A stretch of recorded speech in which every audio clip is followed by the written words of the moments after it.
Hey, Hazen students, this is Mrs. Like. We have created in the counseling office this PowerPoint video to answer some of the questions that we often get from Running Start students. So I'm going to cover some of the ins and outs of Running Start, both the program in general and also how it works at Hazen High School, okay? So here are some bits of information we think would really help you understand the Running Start program.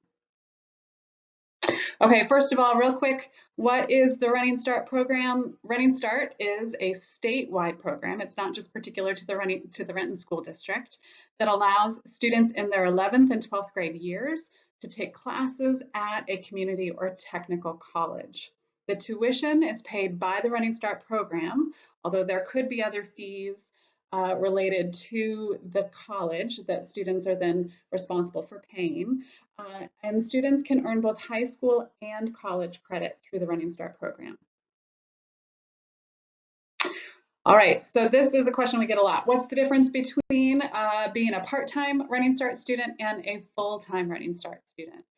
So full-time Running Start, whoops, I'm going to move on. Full-time Running Start simply means that you have no classes at Hazen and you're taking all of your classes at the college.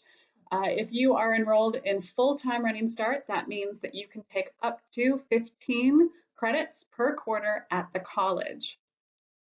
Part-time Running Start means you're taking one or more classes here at Hazen while also taking classes at the college.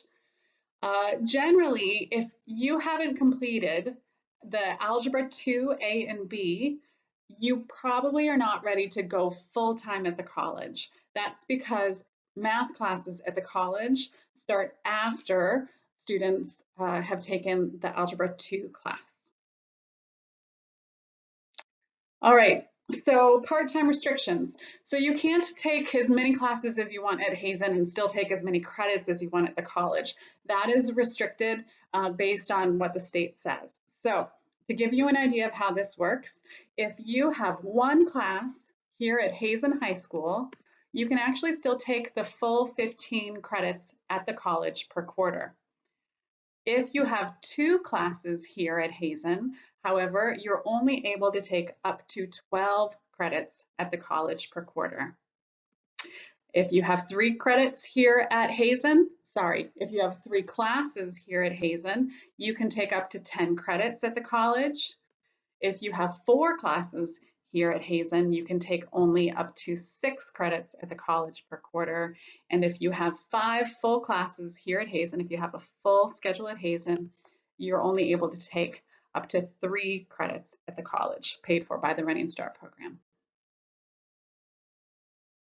Okay, so college credits are different than high school credits. So let me show you what the conversion is. Generally, the way to think about it is that any 5 college credits are going to be equal to a 1.0 high school credit. Most of the academic classes that are offered at the colleges are going to be 5 credits. So most of the time, if a student is taking a full 15 credits at the college, they're taking the equivalent of 3.0 high school credits in 1 quarter. However, colleges don't only offer 5 credit classes, they offer classes in a range of different credits.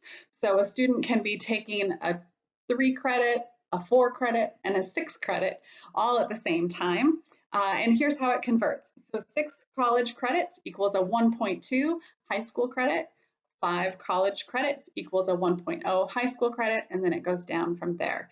So many, like at Bellevue College, many of the PE classes that are offered are going to be either 1 or 2 credits, and you can see how you'd have to take those multiple times in order to equal a half a credit of high school credit.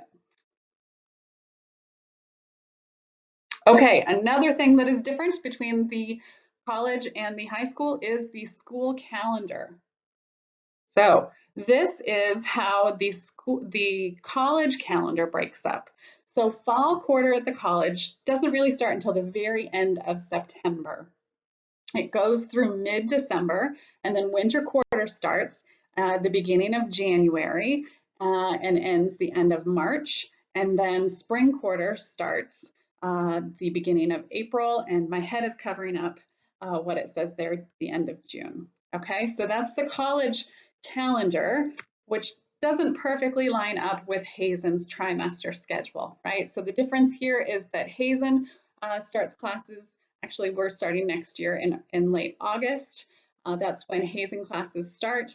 Our trimester ends in mid-November, and then second trimester starts in mid-November and doesn't end until the end of March. And then third trimester pretty much lines up with spring quarter at the college.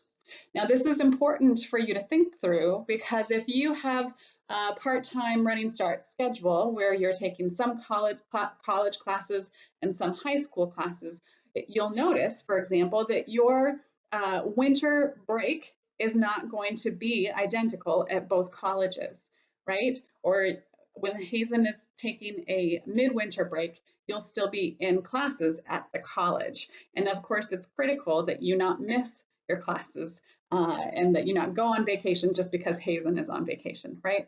So think about how having a split schedule between the high school and the college will impact your breaks. Okay, one of the most common questions high school counselors get: how do I enroll in the Running Start program? And that is such a complicated answer that we have made an entirely separate video about that. So go to the Hazen Running Start page and click on that video to get all the details in terms of enrollment. Okay, what classes should I take at the college? So that can be a really tricky thing to figure out, especially in your first or second quarter as you're still learning the system. So here's what we do.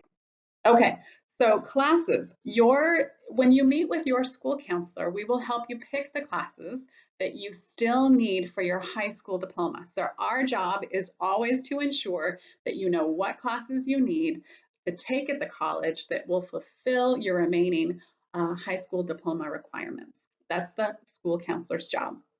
However, that's always going to, or not always, but that's most likely still going to leave credits available to you at the college that you get to choose from, and you get to decide which other classes you want to take. We really encourage you, when you're planning your coursework, to think about what are your plans for after high school, and how can you be taking classes at the college that help you meet those goals.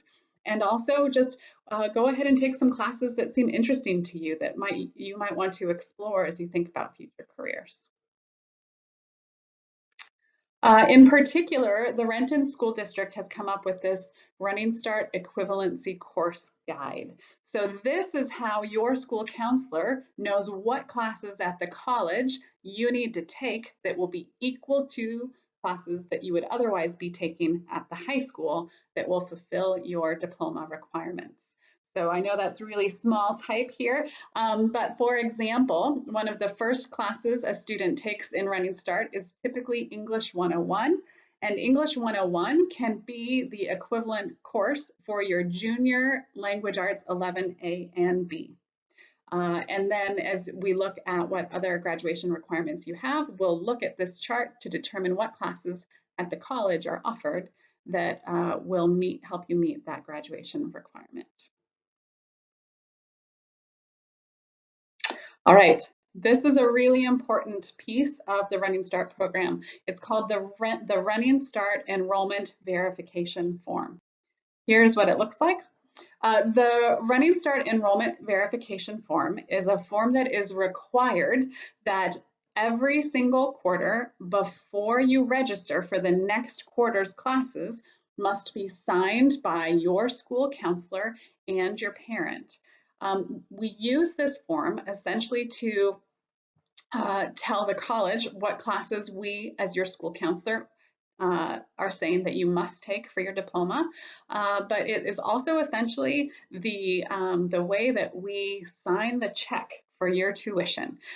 So without submitting a signed Running Start enrollment verification form before every quarter's registration appointment, a student cannot register for classes or have their classes paid for by the Running Start program. So this is a critical piece of the puzzle.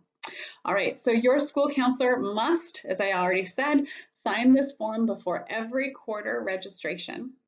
Once it gets signed, by your school counselor and your parent or guardian, you as the student are responsible for submitting the signed form to your college's Running Start office. Once that gets turned into them, that allows them to sign you up for or make you eligible to register for the next quarter of classes.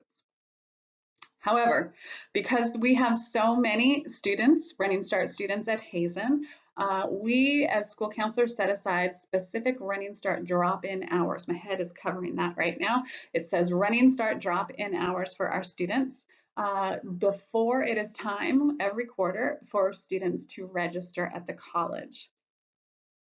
So Running Start drop-in hours are really critical, and I want you to understand how this works at Hazen High School. So this in particular is really a part of the Hazen Running Start process.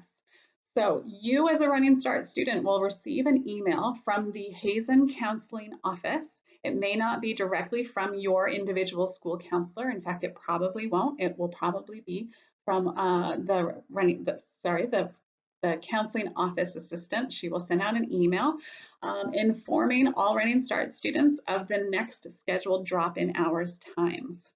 Generally, we offer 4 to 5 different opportunities throughout a 1-week period when it is time to have your verification form signed. We have some in the morning, some in the afternoon, and those are the very specific times that we set aside as school counselors to sign your Running Start verification form.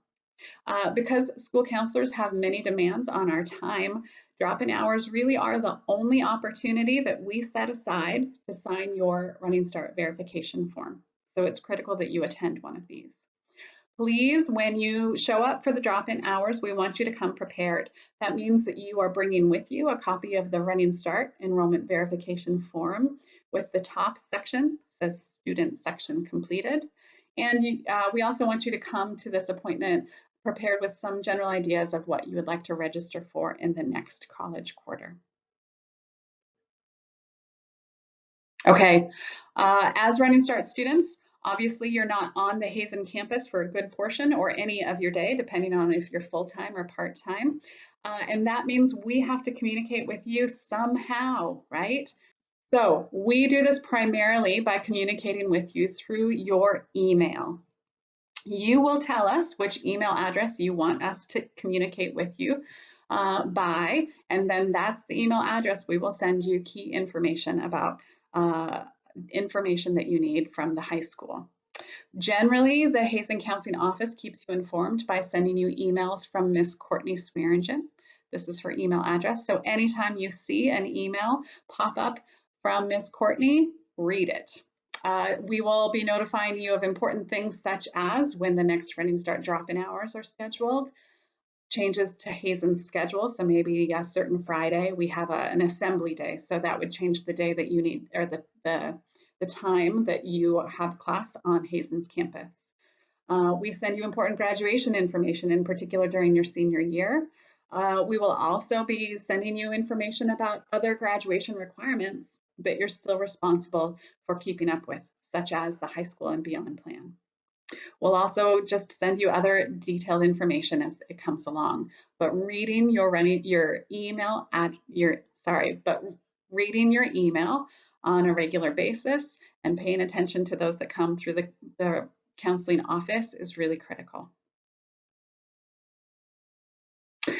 We also try our best to keep the Hazen Running Start Instagram page up to date. So if you haven't already joined that page, please go ahead and do that.